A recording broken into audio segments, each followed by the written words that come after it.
은혜로 삽시다. 오늘 말씀은 은혜를 입어 섬김에라는 제목으로 말씀을 전합니다. 마태복음 18장에 보면 예수님의 비유 중에 1만 달란트 빚진 자의 비유가 나옵니다. 그런데 이 1만 달란트 그러면 우리가 상상이 되지 않는데 1만 달란트를 오늘날로 계산을 해보면 무려 10조에 달하는 엄청난 금액의 돈입니다. 이 어마어마한 돈을 빚진 자가 임금님 앞에 나온 거예요. 그래서 임금님 앞에 사정을 합니다. 임금님, 시간을 좀 주십시오. 어떻게 해서든지 이 빚을 제가 다 갚겠습니다. 저에게 기회를 주세요. 그러자 그를 안타깝게 여긴 임금님은 이 사람이 아무리 자기가 애를 써도 갚을 길이 없다는 것을 잘 알고 있기에 그를 불쌍히 여겨서 그 빚을 다 탕감해 주게 된 것입니다. 엄청난 빚을 탕감받은 자가 이제 집으로 돌아가다가 자기에게 100데나리온을 빚진 사람을 발견하게 된 것입니다. 100데나리온은 어느 정도일까요? 약 오늘날로 말하면 1,000만 원 정도 되는 돈입니다. 그런데 이 1만 달란트 탕감받은 자가 자기에게 100데나리온 빚진 자에게 빚을 갚으라고 소리를 치는 거예요. 빨리 빚을 갚으라. 내게 빌려간 빚을 빨리 갚으라. 그러자 100데나리온 빚진 자가 조금만 참고 기다려주면 제가 갚겠습니다. 조금만 기다려주세요. 부탁하고 애원을 했지만 그는 허락하지 않았습니다. 그리고는 그를 잡아서 옥에 가두었다고 합니다. 만약에 여러분들이 1만 달란트를 탕감받았다면 어떻게 했을까요? 오스카 와일드가 쓴 그날 이후라는 글이 있습니다. 거기에 보면 예수님께서 치료해 준 사람들이 그 이후에 어떻게 사는지 궁금해서 예수님이 그들을 찾아가는 장면이 나와요. 한 번은 갈릴리로 찾아갔습니다. 갈릴리 바닷가에 갔더니 그 대낮에 싸우는 사람이 있는 것입니다. 그런데 이 사람은 예수님께서 전에 진흙을 이겨서 그 눈에 발라 눈을 뜨게 해준 소경이었던 거예요. 그가 예수님을 보고 이렇게 말합니다. 예수님이시죠? 제 눈을 뜨게 해주셨죠? 그때는 너무나 감격하고 온 세상이 다 내 것인 것 같아 너무나 행복했는데, 그런데 제가 눈을 뜨고 나서는 참아 보지 못할 악한 일들이 이 세상에 너무나 많아서 그때마다 분풀이를 하다 보니 이 지경이 되었습니다. 예수님께서는 은혜를 베푸셨는데 은혜 받은 사람의 삶이 이런 모습이라고 한다면 이것을 과연 은혜 받은 사람이라고 말할 수 있을까요? 그렇다면 은혜를 받은 자라면 어떻게 살아야 합니까? 오늘 말씀에 보면 요셉을 은혜를 입은 자 이렇게 말하고 있어요. 그런데 어떤 상황에서 그가 은혜를 입고 있었습니까? 요셉은요, 노예로 애굽에 팔려왔어요. 노예는 온갖 고통과 수치와 수모 속에 살아가는 자입니다. 자기가 사람이지만 사람 취급을 받지 못해요. 그런데 놀라운 것은 그의 삶을 보면 노예처럼 살지 않고 왕자처럼 당당하게 살아가고 있는 것입니다. 어떤 환경과 절망적인 상황에도 하나님께서 그에게 주신 꿈을 꾸고 살고 있다는 것입니다. 이것이 바로 은혜 입은 사람의 특징인 것입니다. 그럼 오늘 은혜를 입은 자 요셉은 어떻게 살고 있는지 우리가 말씀을 통해서 살펴보기를 원합니다. 이 요셉은요, 첫째로 은혜를 입고 섬기는 자로 살고 있는 것입니다. 4절에 보면 요셉이 그의 주인에게 은혜를 입어 섬김에 그가 요셉을 가정총무로 삼고 자기의 소유를 다 그의 손에 위탁하니 그랬어요. 오늘 요셉은 주인에게 은혜를 입어. 이 표현이 말이 될까요? 주인에게 은혜를 입었다. 노예로 팔린 사람은 그 존재가 어떤 존재입니까? 사람 대접을 받지 못하고 인격적인 대우를 받지 못하는 자입니다. 때로는 채찍과 압제로 고통을 받고 짐승 취급받는 것이 바로 노예인 것입니다. 더군다나 그가 태어날 때부터 노예였다면 그런데도 살겠지만, 그런데 이 요셉은요, 태어나면서부터 기공자로 자랐어요. 아버지가 얼마나 그를 사랑하고 이뻐했는지 색동옷을 입힐 정도로 귀하게 자란 아들이었습니다.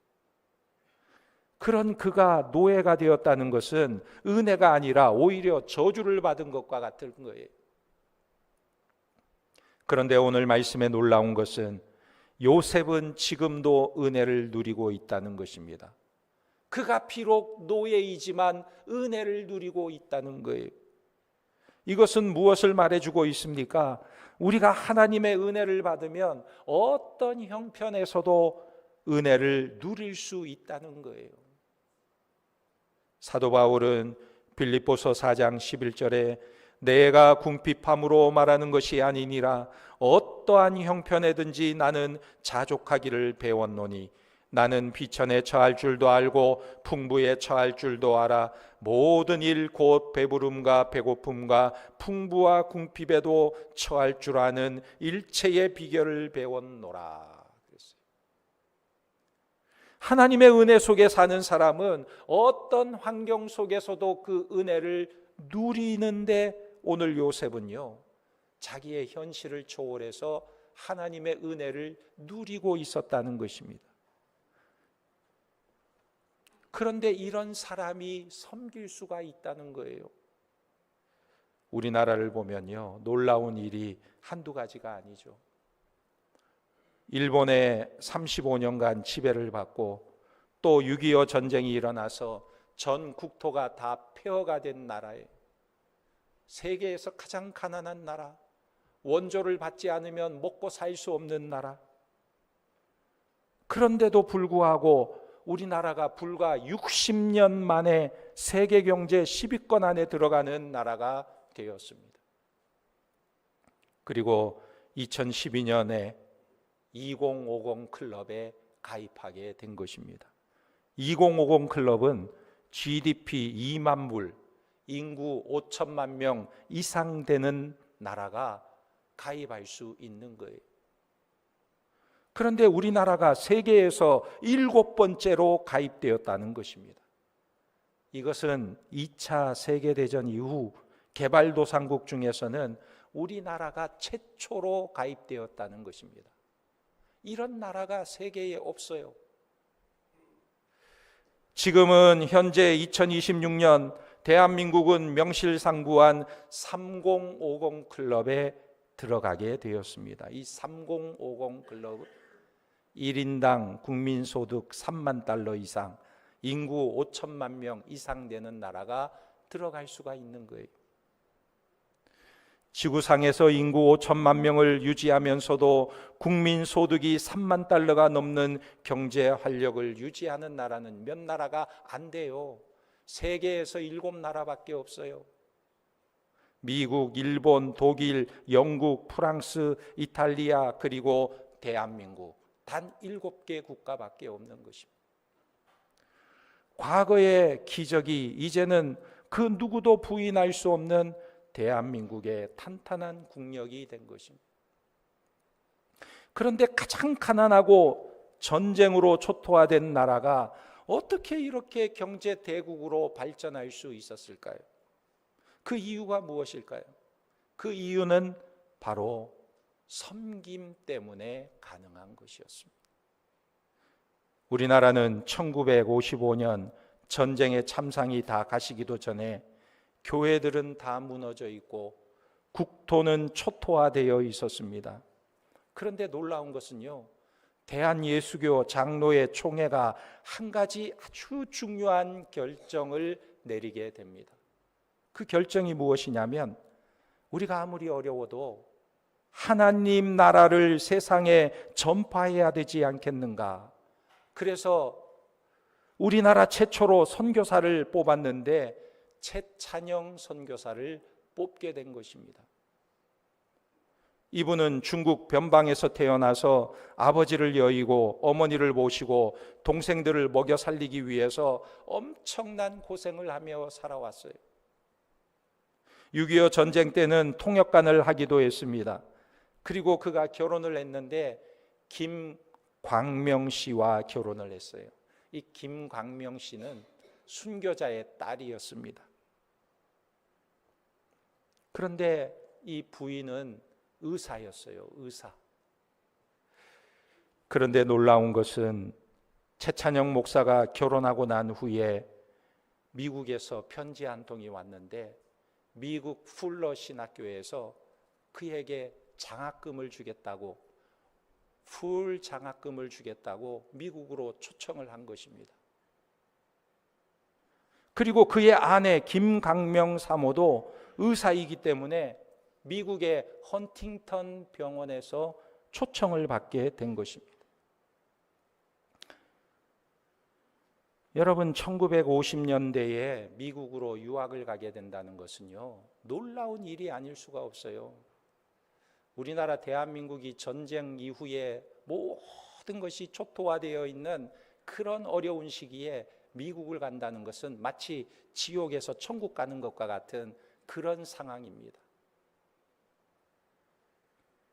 얼마나 기뻤겠어요. 얼마나 좋았겠어요. 자기뿐만 아니라 아내까지 초청을 받았으니 얼마나 행복한 순간입니까? 그런데 그때에 총회에서 연락이 온 거예요. 최찬영 목사님, 총회에서 선교사를 파송하기로 결의를 했는데 당신이 뽑혔습니다. 선교사로 가지 않겠습니까?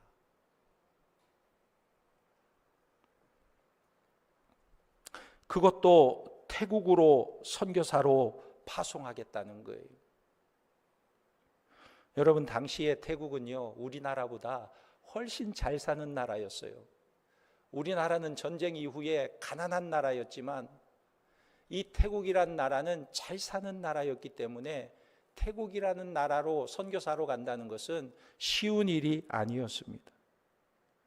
그래서 이 부부는 밤새도록 이 문제를 놓고 하나님 앞에 기도하기 시작했어요. 하나님 앞에 엎드려 기도하는데 하나님께서 그들의 마음속에 감동을 주시는 거예요. 하나님이 원하시는 곳으로 가자. 하나님이 부르시는 곳으로 가자. 하나님이 섬기라는 곳으로 가자. 그래서 이 두 사람은 주님을 따라가기로 결단을 하고 태국 선교사로 파송을 받게 됩니다. 태국으로 가서 섬기고 성경을 보급하게 되었는데 제도적으로 태국의 모든 사찰에 성경을 보급하는 일을 했습니다. 그리고 중국 남경 지역에 애덕 인쇄소를 설립하게 되는데 이 애덕 인쇄소가 얼마나 엄청난 일을 했냐면 문화혁명 때에는요, 성경을 소지하는 자는 죄가 되기 때문에 큰 위험에 처하게 됩니다. 특히 성경을 보급하다가 목숨을 잃을 수도 있는 거예요. 그런데 이 최찬영 선교사님은 애덕 인쇄소를 설립하여서 성경을 찍어내기 시작하였는데 성경을 6천만 권을 인쇄하고 1년에 1,200만 권을 인쇄할 수 있는 기반을 마련하게 된 것입니다. 그래서 중국의 엄청난 부흥의 역사를 일으키는 초석을 마련했던 것입니다. 여러분은 어떻습니까? 어려울 때에도 은혜를 누리고 있습니까? 우리는 위기 속에서도 은혜를 누리고 있어야 합니다. 그래야 섬길 수가 있는 거예요. 두 번째로 은혜를 받은 사람은 모든 것을 위임받게 됩니다. 4절에 보면 요셉이 그의 주인에게 은혜를 입어 섬김에 그가 요셉을 가정 총무로 삼고 자기의 소유를 다 그의 손에 위탁하니 그랬어요. 은혜를 입고 섬겼더니 주인이 자기의 소유를 다 그에게 맡겨주는 것입니다. 여러분, 은혜를 입은 사람은 어떻습니까? 은혜를 입었다 그러면 그 사람을 볼 때마다 믿음이 가는 거예요. 믿음. 얼마나 놀라운 은혜인지 모릅니다. 은혜를 입은 사람임을 알면 모든 것을 위탁하게 되는 거예요. 김승용 씨가 쓴 사람이 즐거워지는 1만 명의 인맥이라는 책에 보면 무엇을 알고 있느냐보다 누구를 아느냐가 중요하다 이렇게 말하고 있어요. 이것은 함께 웃어줄 수 있는 10명의 인맥보다 내가 믿을 수 있는 한 명이 100배나 더 중요하다는 말이에요. 그래서 사람 관계에는 5단계가 있다고 합니다. 이 5단계가 뭐냐면 첫 번째는 보통 관계, 보통 관계. 두 번째는 팬의 관계. 세 번째는 아는 관계. 네 번째는 친구 관계. 다섯 번째는 믿는 관계. 그러니까 이 믿는 관계는요, 어떤 것도 맡길 수 있는 관계라는 거예요. 그래서 최고의 관계에 도달한 한 명은 100명보다 소중한 사람이라는 것입니다. 그런데 그런 존재가 되는 비결이 무엇이냐? 은혜를 입는 것입니다. 오늘 요셉과 주인의 관계는 어떤 관계였습니까? 이방인과 노예의 관계였어요. 언제 어떤 일을 저지를지 모르는 관계였습니다. 그런데 놀랍게도 이 두 사람은 서로 믿는 관계가 되었습니다. 어떻게 이게 가능할까요? 주인이 요셉을 볼 때마다 요셉은 하나님의 은혜를 입은 사람이었기 때문에 그를 볼 때마다 믿음이 갔던 거예요. 그래서 주인은 자기의 모든 것을 다 믿고 그에게 맡기게 된 것입니다.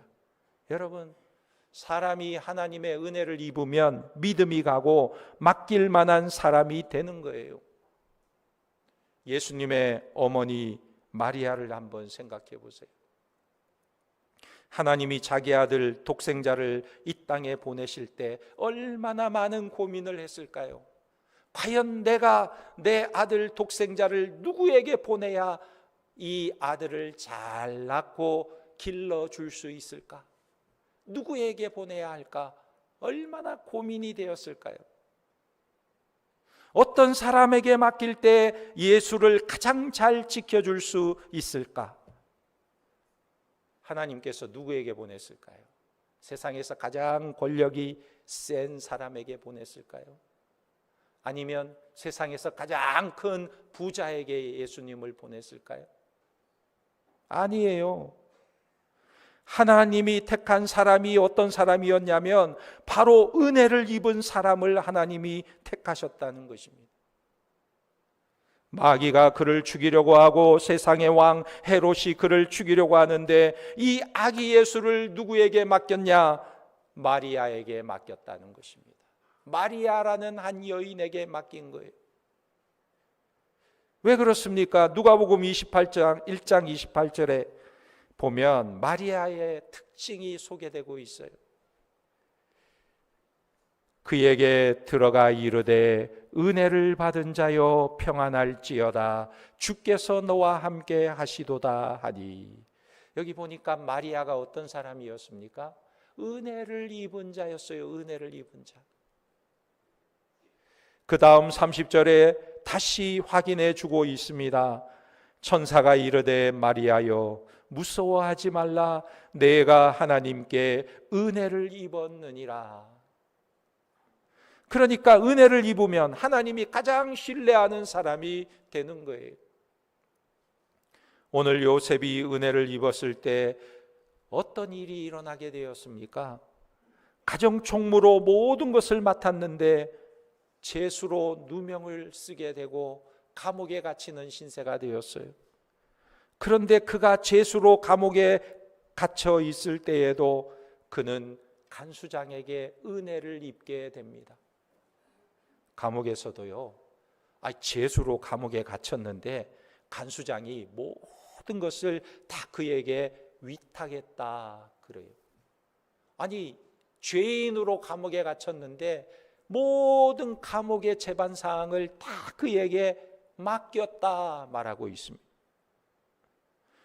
창세기 39장 21절에 여호와께서 요셉과 함께 하시고 그에게 인자를 더하사 간수장에게 은혜를 받게 하시매 간수장이 옥중 제수를 다 요셉의 손에 맡김으로 그 재반 사물을 요셉이 처리하고 간수장은 그의 손에 맡긴 것을 무엇이든지 살펴보지 아니하였으니 이는 여호와께서 요셉과 함께 하심이라. 여호와께서 그를 범사에 형통하게 하셨더라. 간수장이 제수들을 다 요셉에게 맡겨버린 거예요. 은혜를 입으니까 신뢰가 생기는 것입니다. 나중에는 바로 왕 이집트의 모든 것을 다 그에게 맡겨주게 되는 거예요.